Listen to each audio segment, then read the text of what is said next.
Assalamualaikum warahmatullahi wabarakatuh dan salam Ramadan kepada para penonton sekalian.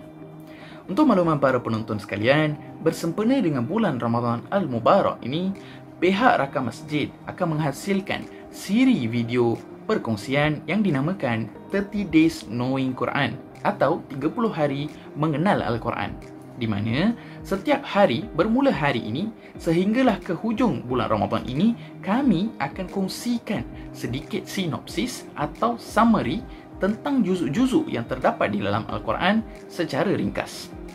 Tujuan video ini dihasilkan agar para penonton dan juga diri saya lebih dekat dan tertarik untuk bukan sahaja melazimi amalan membaca Al-Quran, tetapi turut memahami, mendalami pengajaran-pengajaran, kisah-kisah dan juga peristiwa penting yang patut kita ambil tahu dan tahu tentang Al-Quran Al-Karim. Sehubungan dengan itu, saya Tajul Hamid bin Sini Ibrahim akan memulakan perkongsian kita pada hari ini, yakni bersamaan dengan 1 Ramadan 1442 Hijrah dengan mengupas juzuk pertama di dalam Al-Quran. Bismillahirrahmanirrahim. Juzuk yang pertama di dalam Al-Quran mengandungi 2 buah surah, yakni surah Al-Fatihah dan surah Al-Baqarah.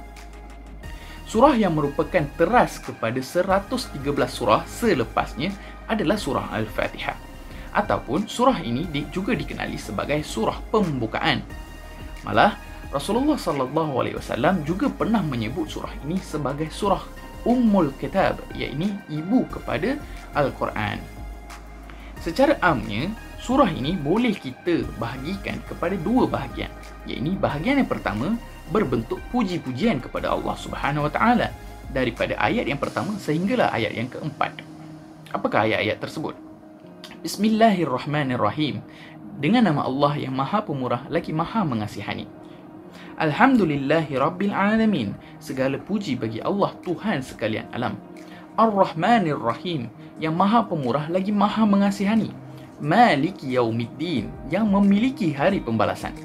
Jelas, 4 ayat pertama di dalam surah Al-Fatihah ini berbentuk puji-pujian dan juga menunjukkan kebesaran Allah Subhanahu Wa Taala. Bermula daripada ayat yang kelima, yakni Iyyaka na'budu wa iyyaka nasta'in, menunjukkan perhambaan diri kita kepada Allah Subhanahu Wa Taala, sejurus daripada ayat-ayat yang sebelumnya. Ayat-ayat yang sebelumnya jelas menyatakan bahawa Allah Subhanahu Wa Taala lah yang Maha Pemurah, Allah lah yang Maha Kuasa, yang Maha Mengasihani. Lalu bila kita memperakui kehebatan Allah, kekuatannya, tempat kita bergantung, maka diikuti dengan bahagian yang kedua di dalam surah Al-Fatihah, yakni yang menerangkan kelemahan kita dan kebergantungan kita kepada Allah Subhanahu Wa Taala.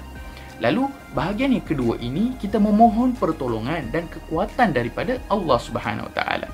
Apakah ayat tersebut? Iyyaka na'budu wa iyyaka nasta'in. Kepada kamulah kami sembah dan kepada kamulah kami meminta pertolongan. Ihdinas siratal mustaqim. Tunjukkanlah kami jalan yang lurus. Dan siratal ladzina an'amta alaihim ghairil maghdubi alaihim waladdallin. Amin.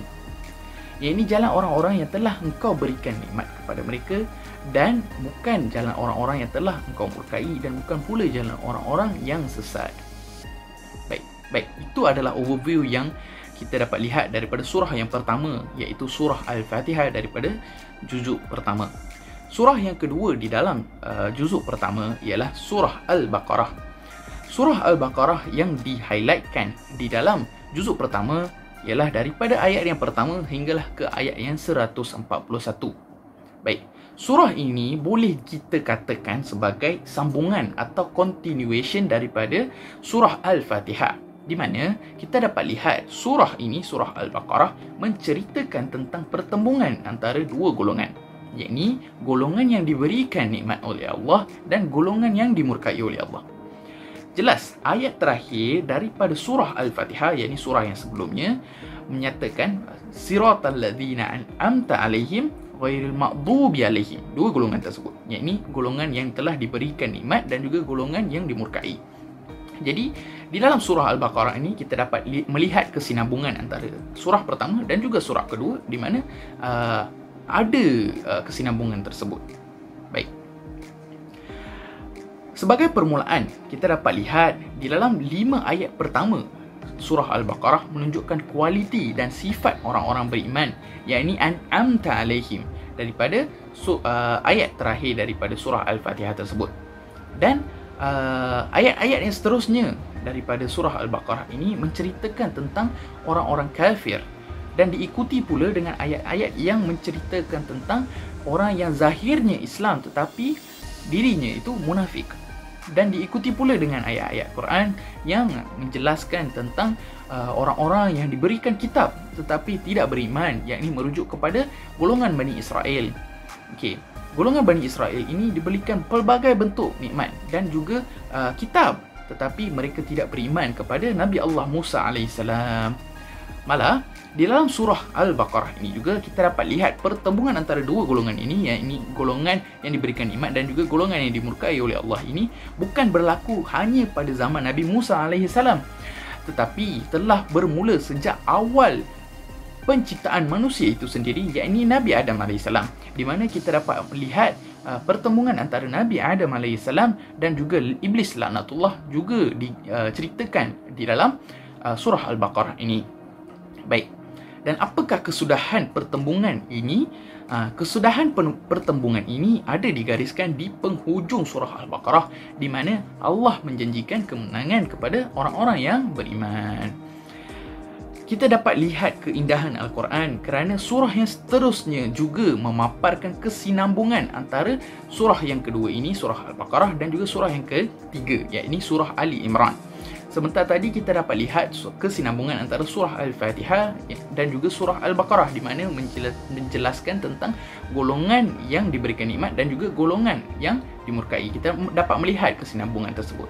Di manakala untuk surah yang ketiga pula, surah Ali Imran, kita dapat melihat kesinambungan daripada surah yang kedua, yakni surah Al-Baqarah, apabila penghujung surah Al-Baqarah menceritakan atau menjanjikan orang-orang yang beriman ini akan memperoleh kemenangan. Manakala di dalam surah Ali Imran ada menceritakan tentang kemenangan orang-orang beriman di dalam peperangan Badar dan juga peristiwa Uhud.